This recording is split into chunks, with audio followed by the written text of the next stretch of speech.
On. Hey folks, welcome back to Students for Political Engagement. Today we are here with Anders Lindfors-Wheeler. Welcome. So just to start us off,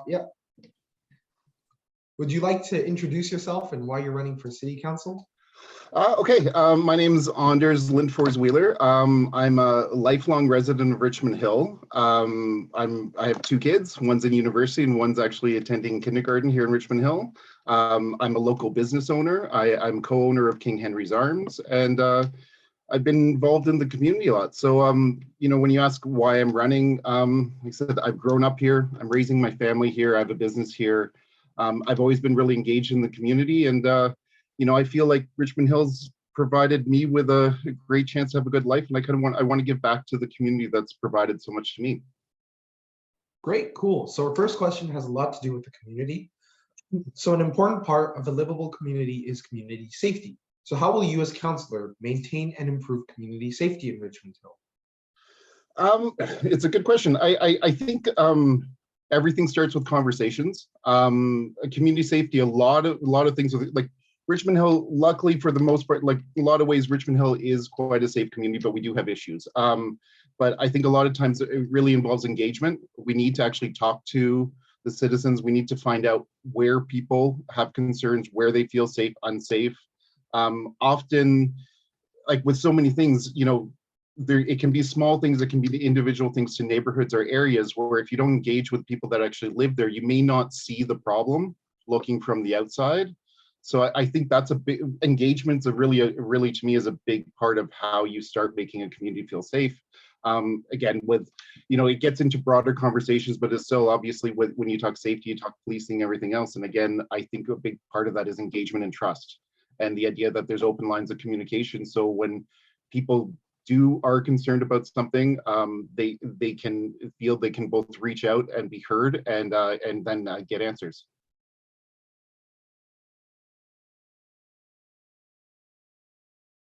All right, thank you for that answer. And so the next question we have relates to finance. So as a municipality, the financial health of the city is a very important part of its operations. So what would you do as a councillor to improve, to maintain and improve Richmond Hill's financial standing, while at the same time providing the same or improved services? I think, like a lot of people, I think I start with, I have a lot of questions, and I think there's a lot of things that need to be, explored. With finance and everything is again, to me, it all comes back to accountability and the services provided. So to me, when you're looking at things like taxes, everything else, what people want to know is the money that is collected from residents is actually spent appropriately and in ways that they actually get value out of it. And that's something that I'm, as a resident, as a business owner, it's something that I worry about too. I want to make sure the services are there, that they're not affected, but that they're also efficient, and that we're not wasting money anywhere. There's everything from how contracts are being bid on with the city and with the municipality and things like that. I honestly have to admit at this point, it's something like I have more questions than exact answers, because sometimes you need to see the details of why decisions were made before you can actually then try to fix how they were done. And obviously a lot of this is when you see where council's been and what I'm trying to bring to council is the idea of actually building bridges and actually communicating with other councillors and other members of the council to actually work for the constituents, and to show the residents that we're actually there for them, working for them, and they actually see that with what we do. All right, thank you for that answer. And I think as a follow-up to that, do you feel like there are any specific budgetary items that you think could have more investments made into them, or any that have too much money spent on them and might need to be reeled back? I don't necessarily have like a specific one. There's concerns. If you look at what has already been discussed and been dealing with council in this past year, one of the big ones is the parks plans in terms of building facilities. Looking at this, it's been much debated. There's been a lot of debate about things like adding pickleball courts, which are needed throughout the community, but we also need soccer fields. I mean, I for one, that's something that hits home for me. Growing up in Richmond Hill, I played house league soccer in Richmond Hill. I was able to play in Richmond Green. My son's only 4, but he's played soccer for the last 2 years, and honestly, he's played in Markham because that's where we've been able to actually register him and play. So, you know, I see that being a big thing of just trying to make sure that we can expand and grow facilities and things like that. Thank you. So our next question has to do with parks and green spaces. So as you mentioned, your son has to go to Markham to play soccer, and that often requires a lot of space and a lot of like grass and turf to do so. So our public parks and green spaces are an important part of Richmond Hill. How will you work to protect and improve the environment of Richmond Hill? It's something that's near and dear to my heart. I actually grew up next to the mill pond. So, you know, the mill pond in that park there is kind of, it was my backyard for a good portion of my life. I care about it deeply. And you know what, it's when you're a kid, it seems massive.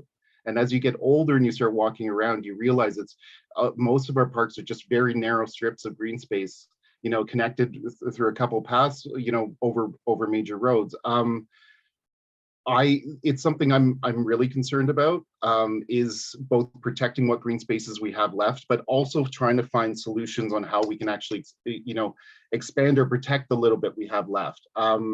It's been, again, I've heard mentioned throughout council and stuff like that. One of my concerns, when I was listening to them talk about the parks plan, was the idea that what worries me a little is things like we don't have that much space left, and their last resort from the town after they explore every other option is to actually then look at actually buying back land. And while I know it's a big capital expense and something that it can be very, very expensive and hit the budget, I see that as something that's only going to get more expensive as there's less and less land and there's more and more development. There's that is going to be only get more and more expensive. And my concern is, if that's always left to be the last resort, by the time we get there, it's 10 years down the road. Another generation has missed out on parks in our community, and we might be able to afford less, or there's less available to do something with. So like that very specifically is something that I've seen as an approach that I'd love to see changed or revisited in some way. But in general, I do think the parks are important.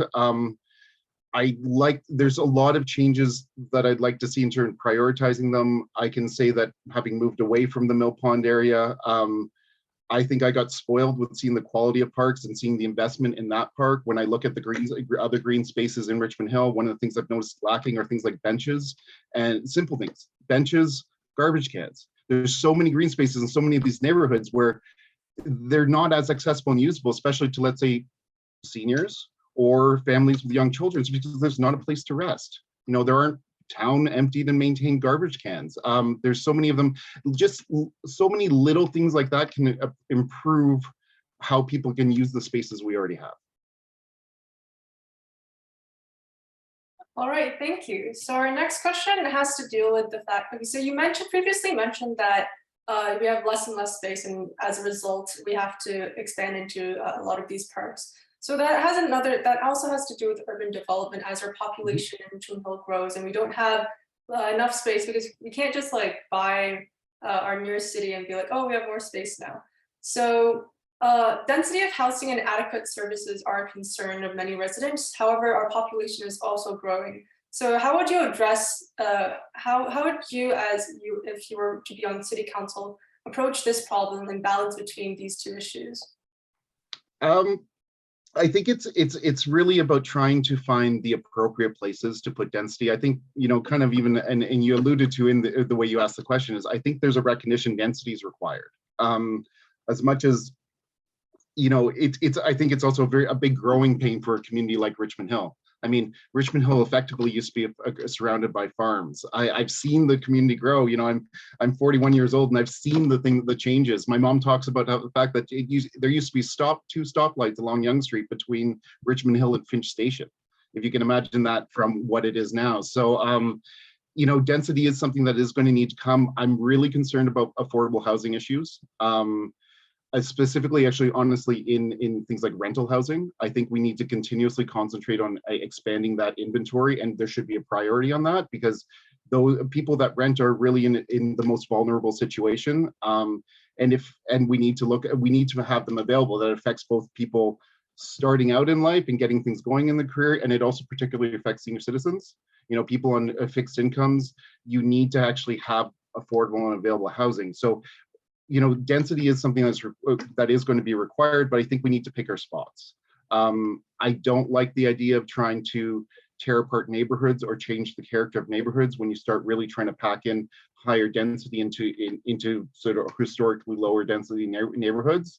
But that does mean if you're going to protect the neighborhoods, you do need to have to look at things like more density along major corridors, places where there's transit. I think there's a lot flawed with the provinces. I believe it's the MZO, but like looking at how many units they want to put in at Yonge and Highway 7. But I also agree that's the right area to do it. You have the connection where you do have transit. You know, eventually there will be a subway built up Yonge Street to Highway 7. You do have, you know, the dedicated bus lines going up Yonge across Highway 7, and that actually, and then you have the 407 there, and then, you know, connecting to two other 400 series highways. So I think it's about picking your spots. There are a lot of concerns and a lot of questions to be had about infrastructure and how we invest in that infrastructure to support that. But you know, you have to start at least with looking at where it makes sense, and then you got to figure out what work needs to do to get it ready. And I right now I think there's places that make sense, but there's a lot of questions on how we're going to support the populations that then you move into those units that are built there.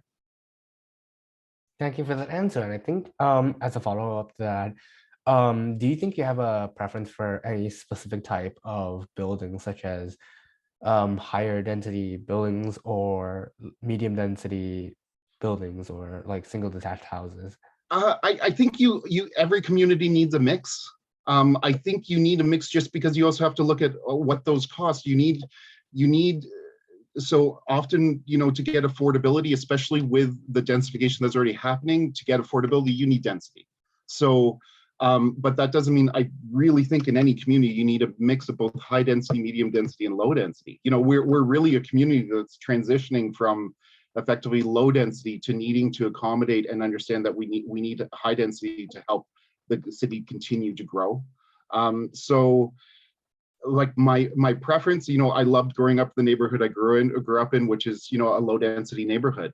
That's just from growing up there. I'm going to have some bias to the memories and what I've had there. But that doesn't mean, like I said, that doesn't make a whole community. When I look at even the neighborhood I'm in, I really like I don't even know if they'd call medium density, but there's, you know, these small unit apartment buildings that are not something that would be built nowadays. But I love that they're there. I love that these 6-unit, 8-unit little apartment buildings that can be in established neighborhoods, they honestly blend into the neighborhood. They actually provide affordable housing in what would otherwise be very expensive neighborhoods. It provides, you know, reasonably priced and quality apartments, quality homes. So like, I think there are opportunities to mix in a little bit, but it's also finding the right designs, things that, like, you know, there's a lot of pressures, because I can say that I'd love to build more of those buildings, but I can also recognize that with land values and everything the way they are now, those buildings are probably not economically viable anymore to build for a developer. So it is finding the solutions that then again, you can, you know, people will actually build, it will be put to use and make sense in terms of being able to maintain. All right, thank you for the answer. So just going on a similar topic, another important aspect of a good city is efficient transportation. So what, as councillor, would you do to develop and improve Richmond Hill's current transportation system?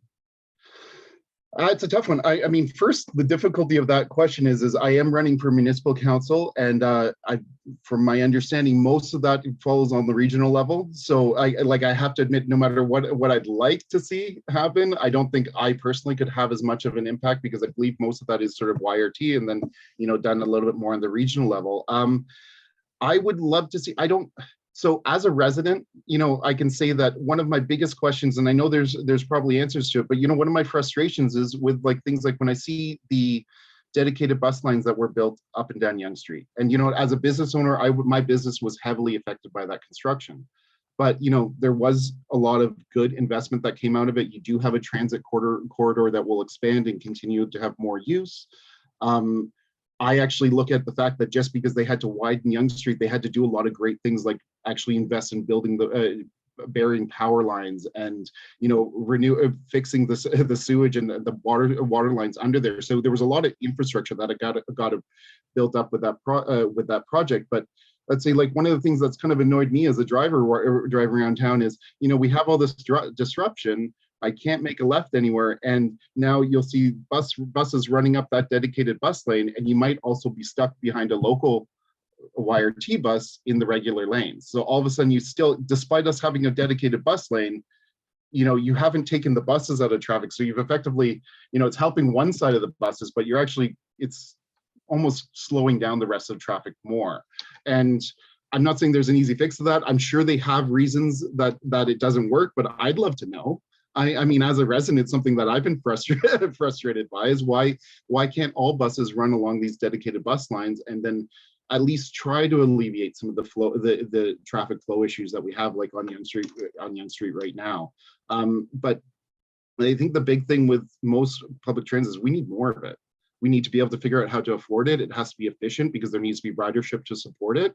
But also, if transit isn't convenient and doesn't solve a problem or make it easier to get around, people are just not going to use it. So I think there does need to be a lot of investment. I think it needs to grow more, but I unfortunately, I don't have any specific answers other than, I would like to see a lot of improvements. All right, thank you for that answer. And I think as a follow-up, you did mention there, like a lot of transportation is under the purview of the region. But I think a specific part that is under the purview of the city is like traffic signs and traffic bylaws.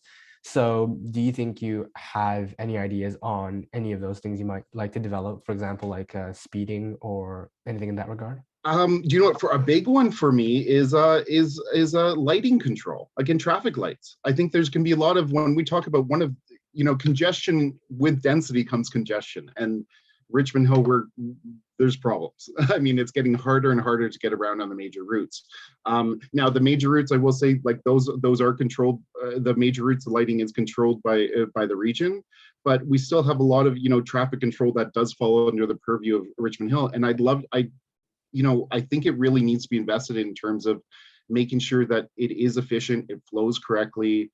Things like I'd love to see more lights where they're not on timers, they're actually on some, on a system that can be adjusted by something, an AI algorithm or something that's actually testing flows, seeing where it needs.